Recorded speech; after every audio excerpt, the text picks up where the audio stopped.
Thank you, and good afternoon, and welcome to this press conference. We have held a video conference today on our response to the extraordinary human and economic crisis caused by the coronavirus. Finance ministers are often poised very hard choices, but seldom on matters of life and death. On behalf of all the ministers attending, let me start by expressing my deepest sympathy with the citizens and the member states hit by this crisis, and a deep felt gratitude for all those risking their health to save lives. We will protect our citizens and our currency, come what may, and with everything we have got. Our commitment to provide support in this time of need is unlimited. We will do whatever it takes and more to restore confidence and support a rapid recovery. Whatever further coordinated and decisive policy is needed, we stand ready to take it. This includes fiscal measures to support growth and employment. We are working on the necessary measures needed to help the economy rebound. Today, we have put together a first set of national and European measures while setting a framework for further action to respond to a rapidly evolving crisis. The total fiscal support to the economy will be very significant. In addition to our powerful automatic stabilizers, the combined fiscal measures at national and European level amount to about 1% of GDP on average, and the combined liquidity measures to around 10% of GDP. Liquidity measures are mostly comprised of public guarantee schemes and deferred tax payments. Let me go into more detail now on the measures taken. First, member states are taking strong action to support healthcare systems and to contain the virus. They will also provide liquidity support to firms and support affected workers. Measures are tailored to the needs and circumstances of each individual member state. Second, coordinated efforts at the European level will complement national measures. We welcome the Corona Investment Initiative worth 37 billion euros, which will support healthcare systems, SMEs, and the labor market. Another 28 billion euros of structural funds will be made fully eligible for these expenditures. We welcome the initiative of the Commission and the EIB Group to mobilize 8 billion euros of working capital lending backed by the EU budget by enhancing programs for guaranteeing bank credits to SMEs. We also welcome the ongoing efforts to increase this amount to up to 20 billion euros. We also welcome the package of monetary policy measures taken by the ECB last week aimed at supporting liquidity and funding conditions for households, businesses, and banks. It will help the smooth provision of credit to the real economy and, importantly, it will avoid fragmentation of euro area financial markets to preserve a full transmission of monetary policy. A few words on flexibility. Rules and regulation will support the fight against this disease and the economic fallout. We emphasize today that the Stability and Growth Pact has all the flexibility needed to cater for this situation. And we will use it so that we can take the far-reaching measures needed to fight this crisis. We welcome the Commission guidance on the scope for supporting firms that is available within state aid rules. The Commission will approve additional measures needed to remedy this serious disturbance in the economy, which is already the case for Italy and increasingly across the European Union. The banking system has a key role in preventing this health emergency from morphing into a social and economic crisis for our citizens.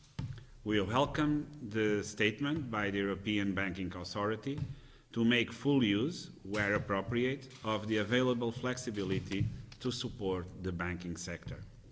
In particular, we also welcome the decisions taken by ECB banking supervision, providing temporary capital and operational relief to euro area banks.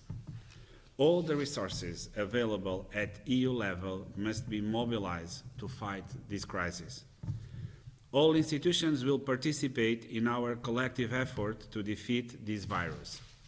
In this context, I have also asked the Commission and the ESM to explore ways within their mandate to address the challenges posed by the coronavirus.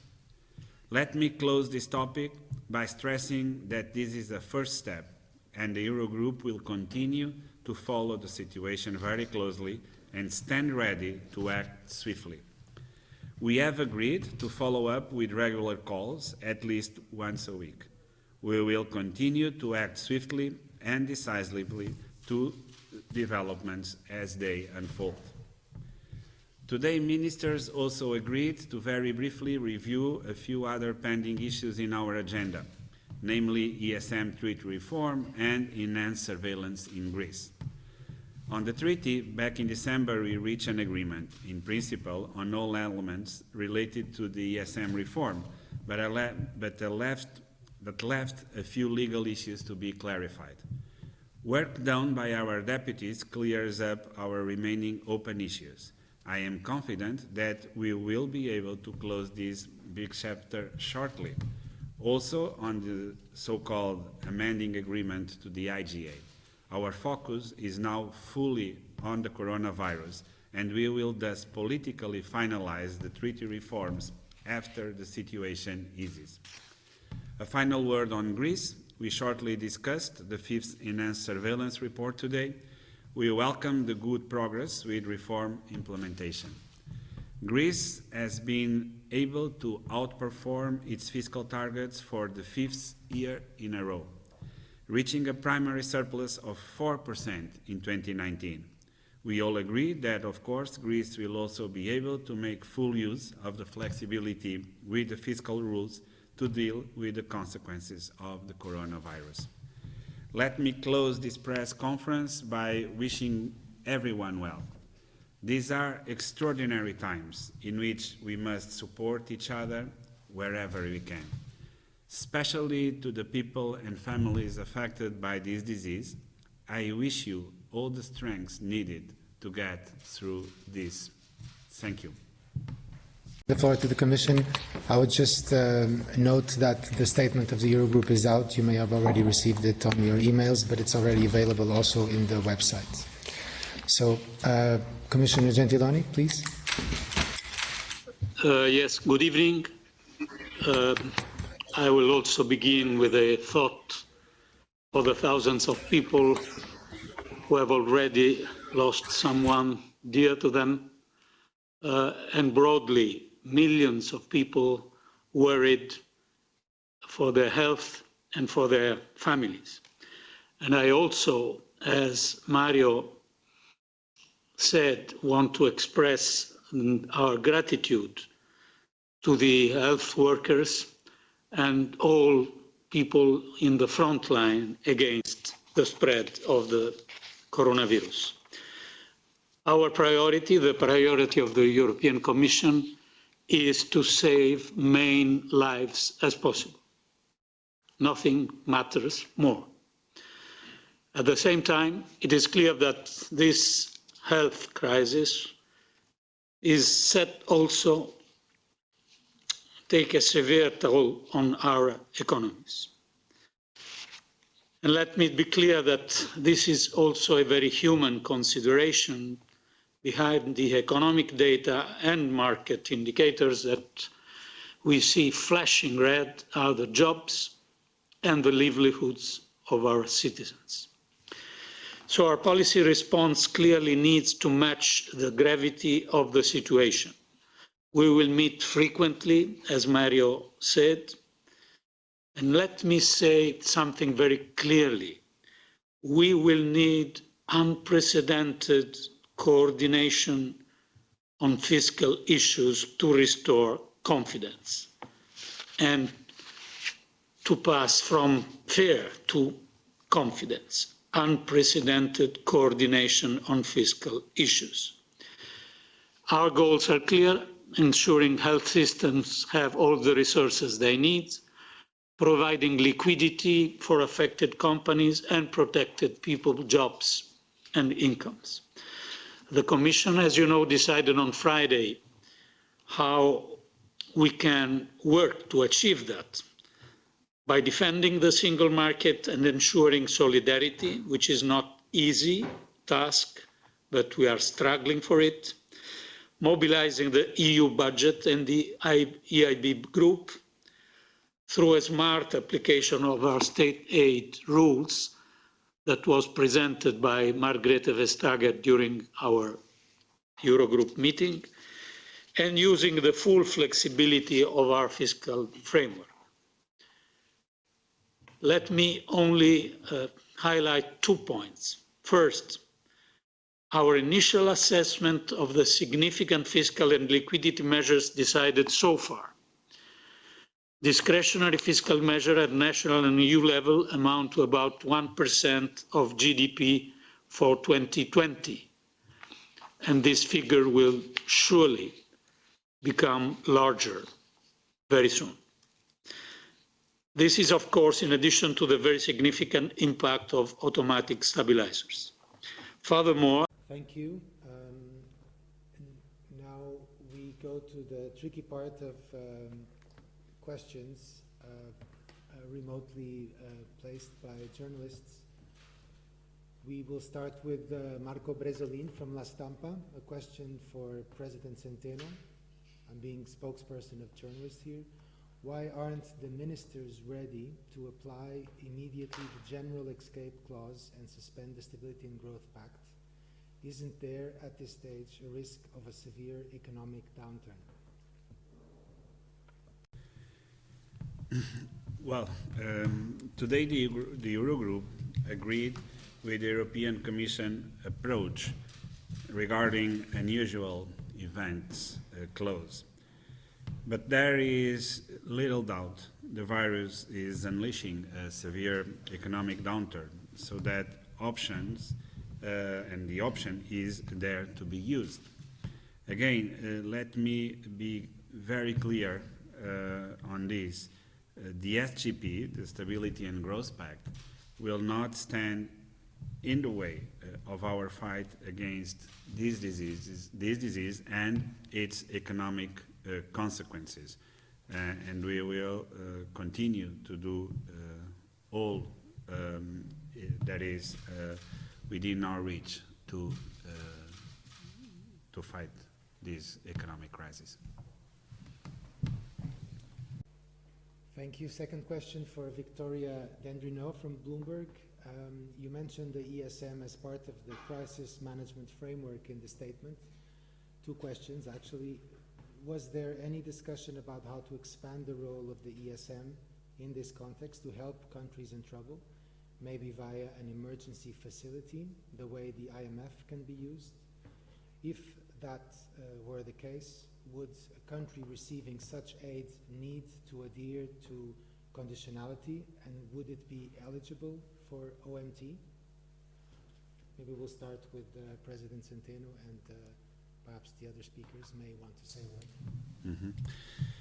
Yes, just to remind that we have built the ESM in the midst of a very different crisis. But the ESM is indeed a crisis resolution mechanism. All institutions, and I stressed this in my press statement, are exploring ways to help us respond to this particular crisis within their mandates. And this is what is important. Right now, we are not taking any possible solutions out of the table. In this meeting, we didn't discuss issues related with the ESM, but rest assured that we will defend the euro and our citizens with everything we've got. Thank you. Commissioner Klaus Régling, who wants to take the floor on this? Yes, couple of words.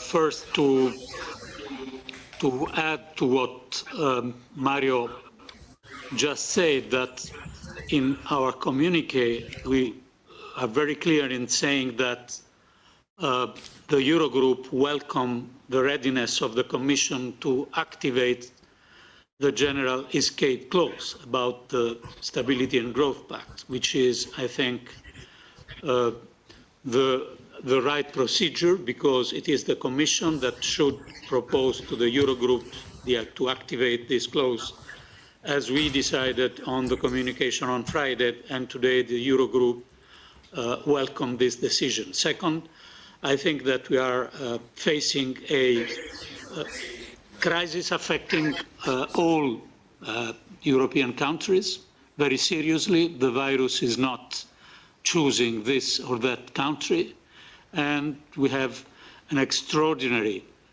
tool with ESM to face this kind of crisis affecting all European countries. So let me add a few words what the President of the Eurogroup already said. On the ESM, I don't think it's a question of expanding the role of the ESM, because we do have our unused lending capacity. We do have, and most of those tools have not been used in the past. This crisis is different from the Euro crisis. We are dealing here with a symmetric shock. And at the same time, all our member states continue to have market access. So it's not like what we saw in 2010, 11, 12, when countries lost market access and the ESM had to step in. We are in a different situation. It's a different type of crisis. Our countries, our 19 member states, all have market access at very low, historically very low interest rates. So it's all very different. But we were asked, rightly so, by the Eurogroup to look at what we can do, how we can contribute under these very different circumstances. And that's what we will do. Okay, we take a question now from Luis Pellicer from El País for Commissioner Gentiloni. Is the document approved by the finance ministers the coordinated fiscal response that you expected? Is that the coordinated fiscal response that you expected, or should the ministers have been more ambitious in the measures adopted? I think that the document that was adopted today set the right tone and take the right decisions that we are supposed to take now. Then we know that the situation is evolving day by day. As Mario said, we will meet frequently in the next days, and for sure we will strengthen our measures and decisions, and we will work together, the Commission, the ECB, the ESM, to identify further steps to be taken. Klaus Régling, but today, I think we made a good step, setting the right tone for a coordinated President of policy the Eurogroup response. and Commissioner Gentiloni, and also express my sympathy and the sympathy of all my colleagues at the ESM with the many who have already died because of the coronavirus. These are dramatic times, dramatic from the health side, but also dramatic in financial markets, and all that will have significant consequences for the economy of the euro area. The statement that you have received mentions all the initiatives underway in member states. A lot is happening, and rightly so. This crisis, all institutions were asked, as the chairman said, by the Eurogroup to look into all possibilities within their mandates, how to support the economies of the member states of the euro area. The ESM is fully functioning. We have an unused lending capacity of 410 billion euro, which is around 3.4% of euro area GDP. We have a number of facilities, and several of them have never been used. So we will think, and we will do that with the Commission, whether and how these facilities could be useful under current circumstances. And the circumstances are very different from 10 years ago. A quick word on Greece. We looked very briefly at the fifth enhanced surveillance report that was prepared by the Commission and our participation. There are some weaknesses, but overall it is a very positive report. I was in Athens a week ago. I met with the Prime Minister, the Finance Minister, and the Central Bank Governor. Greece, unfortunately, is hit by two new crises. One is the coronavirus that affects all of us. The second is the migration problem that is happening at the Greek border, which also is the border of the EU. So Greece needs some help here, and Commission President von der Leyen was in Greece 2 weeks ago and provided help. During my visit, I was impressed by the determination of the Greek government to continue with its reform program, despite the new problems. The Prime Minister actually said that in light of these new problems, the country must accelerate reforms. So I think that is encouraging. Thank you very much.